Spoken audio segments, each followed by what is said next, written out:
And let's close out the podcast doing what we do during football season, and that is making our picks for week numero uno. If you are new to the Primetime Podcast, welcome in. If you are returning, this is my first year doing picks by myself. Usually it's Brandon and I making the picks every week.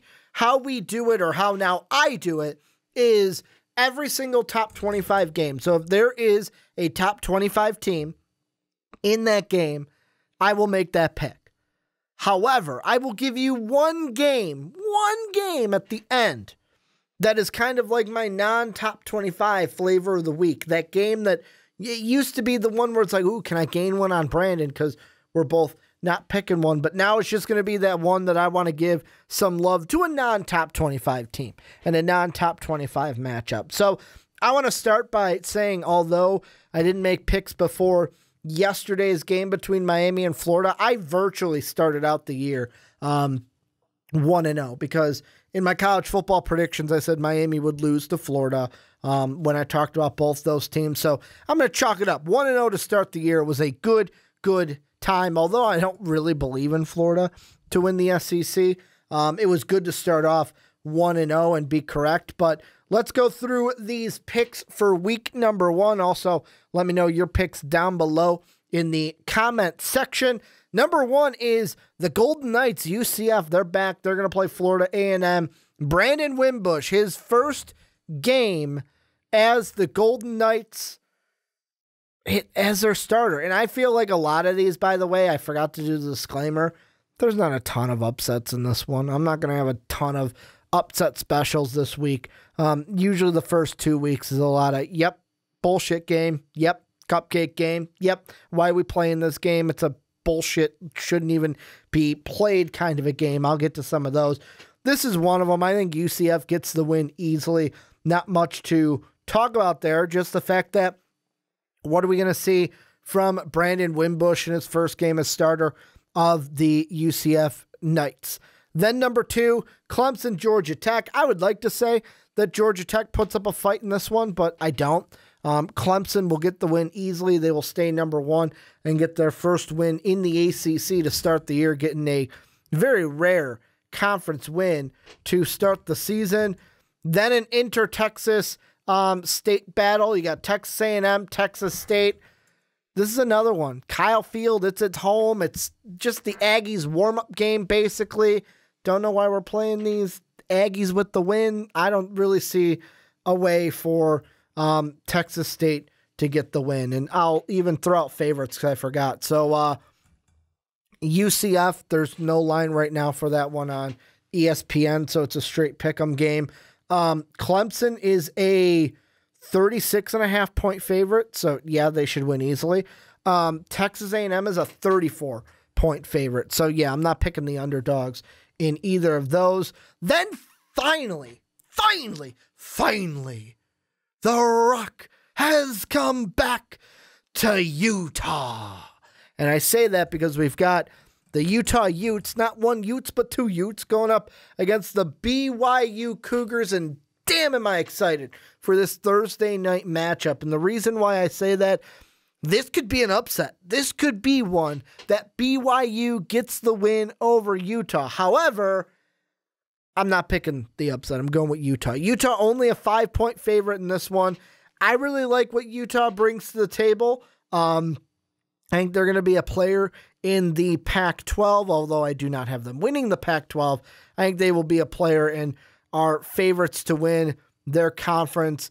This will be a tough one, though, to start the year. BYU usually plays tough in those beginning games. This will be a tough one, and it's at BYU, a tough game for Utah. I at least thank them for playing a tough game rather than some of their other peers in the Power 5. Then the next one, these are now the Friday games. Good old Tulsa versus Michigan State. Michigan State's a 22.5 point favorite.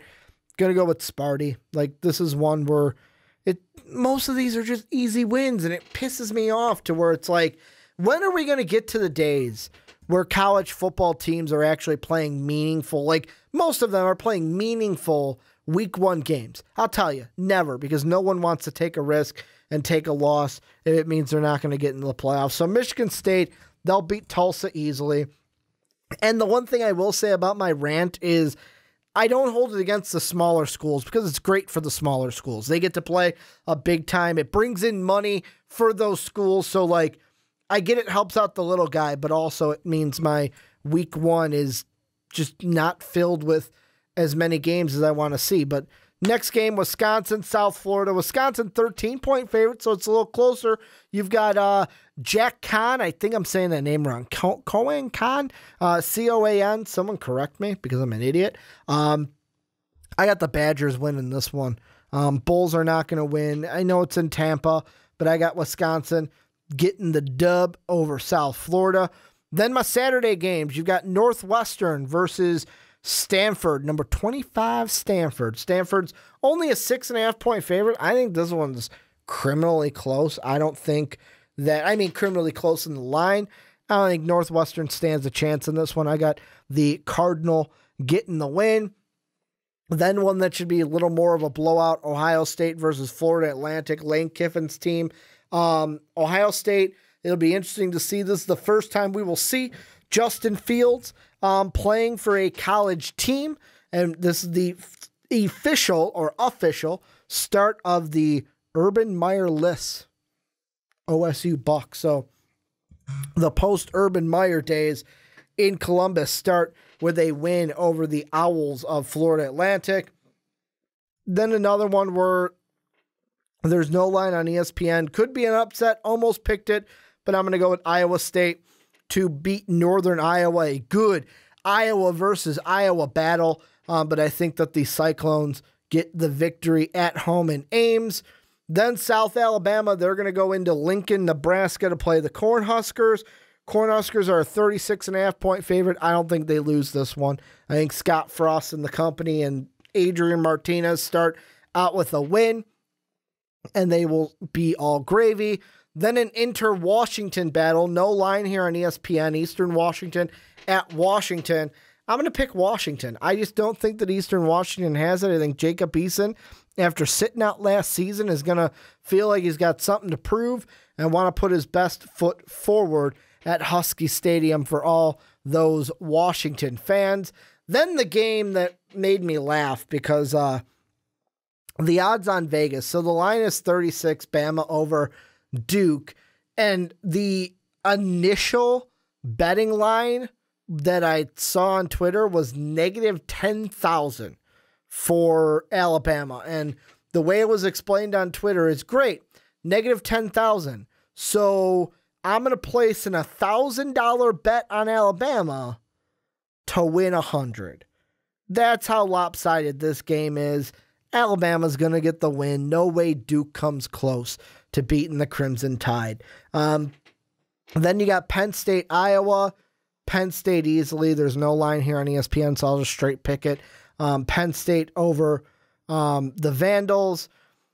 Liberty hosting Syracuse. Syracuse is a 17.5-point favorite. I'll take the over on that one. Syracuse is going to win that game. Then you've got Georgia going into Vanderbilt, Nashville, Tennessee to play the Commodores. They're a 21-point favorite. I think that's a little bit too close. I think Georgia gets the win easily. Then LSU, Georgia Southern, 28-point favorite is the LSU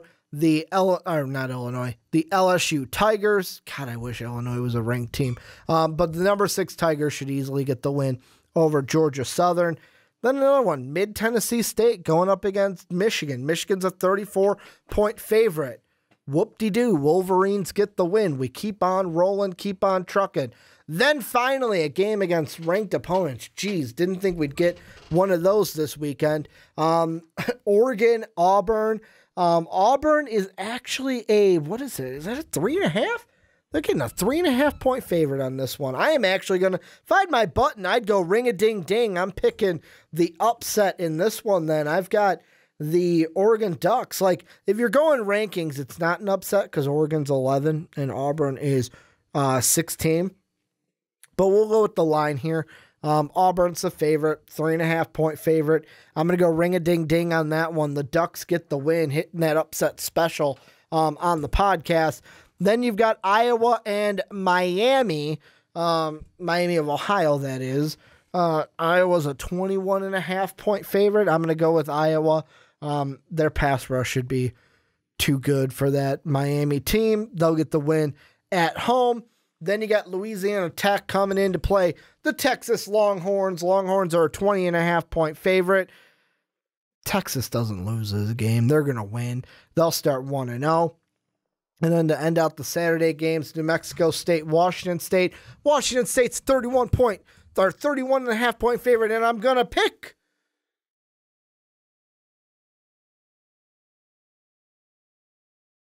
if I got you to check your phone there, I win. Washington State with the win. You got to keep some of these fun, folks. That's why I go ahead and hit you with the pregnant pause there. But Washington State with the win over New Mexico State. And then the last two, Houston going into Norman, Oklahoma to play the Sooners. Sooners are a 24.5-point favorite. This one will be interesting because it's the first time we get to see Jalen Hurts not at Alabama. He's going to be with Lincoln Riley. Lincoln Riley's third straight quarterback he's going to try to make into a number 1 draft pick in the NFL. I got the Sooners with the win. And then the Monday game, Notre Dame going into Louisville, Kentucky to play the Cardinals. Notre Dame's a 20.5-point favorite, and I got Notre Dame winning that game. I don't think Louisville is going to stand a chance. Now, some of these may be closer, but I think that this is a pretty easy week. Maybe the one that I get wrong is like an Oregon loses to an Auburn, or maybe a Utah loses to a BYU, but I don't think we see a ton of upsets this week in the pick-em, maybe one or two that I didn't go with. But the non-top 25 game that I'm going to go with is I'm going to give some love to Pat Hill and his Kansas Jayhawks as the Les Miles era starts this week at home against Indiana State. And I am going to I'm going to go, because I didn't write this down. Are they the favorite in that game? It would be laughable if they were not. Oh, so there's not odds for that one. So we don't have odds yet for that one on ESPN, so I can't tell you if they're the favorite or not. But Indiana State, the Sycamore, coming in to play the Jayhawks in Lawrence, Kansas. I almost said Lawrence, Kentucky. Lawrence, Kansas. I'm going to go with Kansas to get the win. They are going to start the Les Miles regime, the Les Miles era, off on the best foot, getting a win over Indiana State, one of the only wins that they might have all year round. So that is the non-top 25 game that I'm going to give some love to. I'm going to say right now, too, I apologize for these picks if I seem a little bit distraught or negative when it comes to it. Like, when it comes to making picks by yourself, week 1 sucks. And I only say that because I want to ask you this. Honestly, how many of these teams are going to get upset? Realistically, how many of them get upset? Because that is something that grinds my gears. I know that I said that it's good that the little guy, like a little team comes in, plays a Power 5. The school makes money off it, which is great. They should. But I'm just tired of these weeks where it's like I get 1 or 2 good football games. Like that Miami-Florida game was awesome on Saturday. You don't want to give me that? You don't want to give me more of those? No, just give me one of them. Give me that Oregon-Utah game. Alabama can play any chump team that they want. Come on, guys. Give me some, let's revamp this playoff system so people are not afraid to take a stance and play a team week 1 to where we got all these cupcake games in the first week of college football. It's like you're excited football is back, and then you realize what the matchups are, and you're like, oh, man, I got to wait another week, maybe possibly another week. So that's just the one thing that grinds my gears with it. But let me know what your picks are down in the comment section below. What is going to be your non-top 25 game that you would want to give some love to? Make sure if you're on YouTube to check out all the other topics coming out today. Going to be talking about Michigan, Justin Herbert. Matt's going to be on. We're going to talk about the Big Ten West. If you're at the end of the podcast on podcast services around the world, I apologize because you're like, Ricky, I just listened to it. But on YouTube, this will be the first thing that goes up. So I want to thank you guys for listening to the podcast. Make sure to support us on patreon.com/MostVal Podcast. We're trying to get a new studio, and it helps us go towards like things like buying the new camera lens is why you don't see me in the video today. Make sure to also rate and review the podcast on iTunes and Apple Podcasts. I will be back next week with some more college football discussions for you guys. And as always, have a good day, everybody.